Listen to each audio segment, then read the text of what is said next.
Growing up, Amanda, who this story is about, had lived in a big neighborhood that was situated in a circle. This circle had houses on the inside, to the left, and houses on the outside, to the right of the road. For 10 years, had lived in one of these homes on the inside of the circle. It was a beautiful 3-story brick house. Now, everyone in this neighborhood was nice, friendly, inviting, except one of the homes that was on the outside of the circle. And this home belonged to a man who at first was rumored to be a drug dealer on the FBI's most wanted list. So most of the residents, whenever they would come near this home, would steer clear.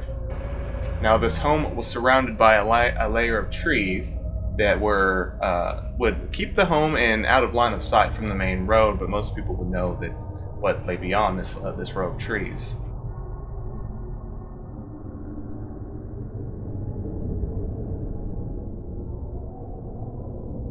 Now Amanda and her friend, whenever they would hang out together, they would go on bicycle rides, would run around the neighborhood, and anytime they come past this house, they would speed up just so they could get away from the uneasy feeling that this home would give off, especially with the rumors that were going around about its resident. One day, however, Amanda and her friend decided to be brave.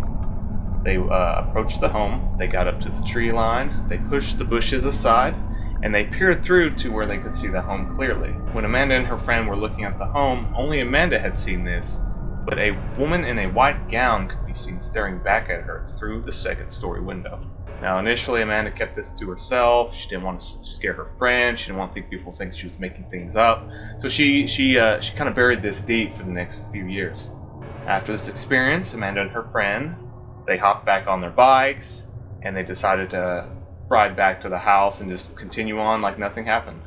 Now we're going to flash forward some time later, and Amanda had received some unfortunate news that her parents were planning to sell the house that she currently lived in.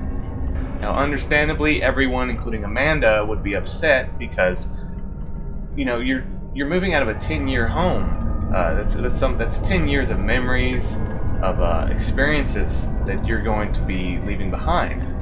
But Amanda's parents said, hey, we found our dream home, and in this housing market, we got a good deal on it.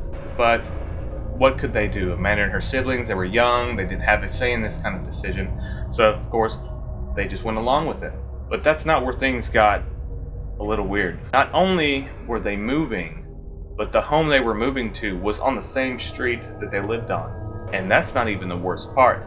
The home they were moving to was the house that they had ran by, the one that she had seen the woman in the white gown. Now initially, Amanda didn't make the connection between the woman in the white gown and this house. She only remembered that, hey, this was the home that the spooky guy lived in, the unfriendly presence that it gave off, and not wanting to stick around whenever they came by it. But at the time when they were moving, she was 11 years old, so she couldn't do or say anything about it, so she just went along. Now at the beginning, things were nice. The house was a lot better than she expected. It had a hot tub, it had a pool, it had a big pond in the back with its own island in the middle. But one night as she was asleep in her room, she woke up just suddenly panicked, full of anxiety. She opened her eyes, just trying to gauge what's going on around her, and completely around the bed is faces. All she sees is faces of random entities. She can't make up who they are, what they're doing, just this is what she sees. And of course, this was the first time anything like this had happened, and it could be associated with the fact this was a new home. There's no telling how long she had been living here. Now, all she could see were these faces in this dark, pitch black room, and understandably, she started screaming with terror. Her parents come running into the room, they're asking, hey, what's wrong? What's wrong? Are you okay?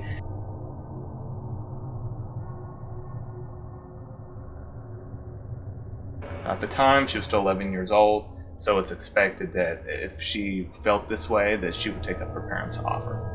But for whatever reason, she felt like she had something to prove that night for whatever was happening to her and whatever was responsible for it. Flash forward a few years later, and she's a teenager. She's talking to her friend about what she experiences with all the faces in the room.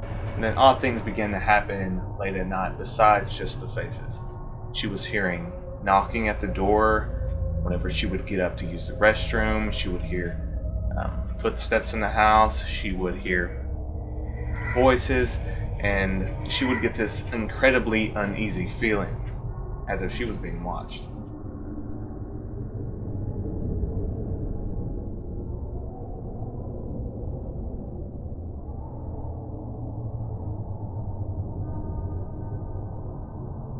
Now, Amanda, after making this connection, would make an arrangement with her sister, who had just moved out, to take over her old room. Now, this bedroom was bigger, it had its own bathroom, it had its own balcony, and just all in all, corner to corner, it was a better living space for her. Now, Amanda was somewhat superstitious. She believed that speaking about paranormal things would empower it. So, from that point forward, she stopped talking about what was happening to her as often.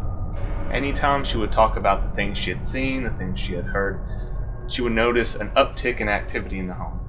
Now, during the summer, Amanda's cousin would come over to visit and spend the night, and when that happened, she would hear voices calling out her name, often when nobody was home and there was no source other than a person being there with her where this could have come from.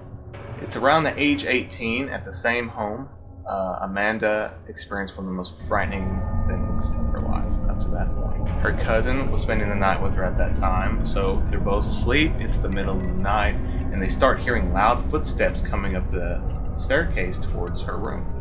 Now, Amanda and her cousin, who was spending the night that night, as she often did during the summers, were both woken up to the sound of loud footsteps running up the stairs, and as soon as they reached her door, they were banging so hard on it that it caused the door hanger, it was a shoe rack, in fact, to break in half and send shoes flying all over the room. Both Amanda and her cousin, they're immediately woken up by this. They're frantic. They're looking all over the place trying to find their phones so they can use the flashlight function to search the room to see what's going on, what's happened, and where all this came from. Once they were able to get their phones and compose themselves, they got up, they ran, and they got Amanda's dad to let him know what was going on. Now, they themselves knew that it was something supernatural, something odd happening in his home.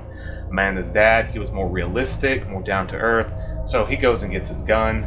He searches the entire house. He searches outside.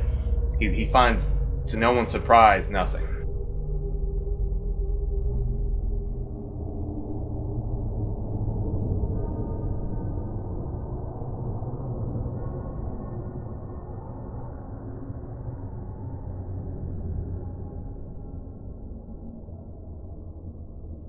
But hey guys, thanks for checking out the video. I know it was a short one, and I know it's a little bit all over the place, but it's a user-submitted video. And I went out of my way to change the names and embellish the events a little bit so that things would make more sense to you. Alright guys, thanks for coming to check out the video. If you like what you saw, feel free to like and subscribe. And if there's anything you want uploaded, if you have any ideas, story suggestions, feel free to comment down below or send an email. You'll find that in the description below. Until next time, I'll see you guys around.